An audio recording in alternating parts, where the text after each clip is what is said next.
Hello everyone, আজকে এই সুন্দর পার্টি ব্যাগটা তোমাদেরকে বানিয়ে দেখাবো। তো এটা বানানোর জন্য প্রথমে আমি নিয়ে নিয়েছি একটা চকলেটের বক্স, যেটা আমার বাসায় অনেক দিন ধরেই পড়ে ছিল। এরপর নিয়ে নিয়েছি কিছু গ্লিটার কাগজ, তবে গ্লিটার কাপড় থাকলে এটা আরও বেস্ট হবে। যেহেতু আমি খুব কম খরচে এটা করতে চেয়েছি, তাই আমি এখানে গ্লিটার কাগজ ব্যবহার করেছি। আর গ্লিটার কাগজে কিন্তু প্রচুর গাম থাকে। এই পিছনে যে সাদা স্টিকার আছে, এটা তুলে দিলেই কিন্তু অনেক আঠালো এটা। তারপরও এটা লাগানোর জন্য আমি খুব ভালো একটা গাম এখানে ইউজ করেছি। চকলেট বক্সের দুটো পার্টে আমি খুব সুন্দর করে এই ব্ল্যাক গ্লিটার কাগজটা লাগিয়ে নিয়েছি। এরপর সাইড থেকে আমি আবারও একটা লেয়ার দিয়েছিলাম চিকন করে।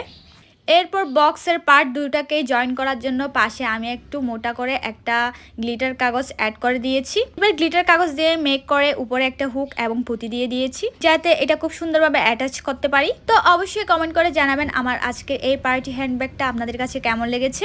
আজকের ভিডিও এতটুকুই, টাটা।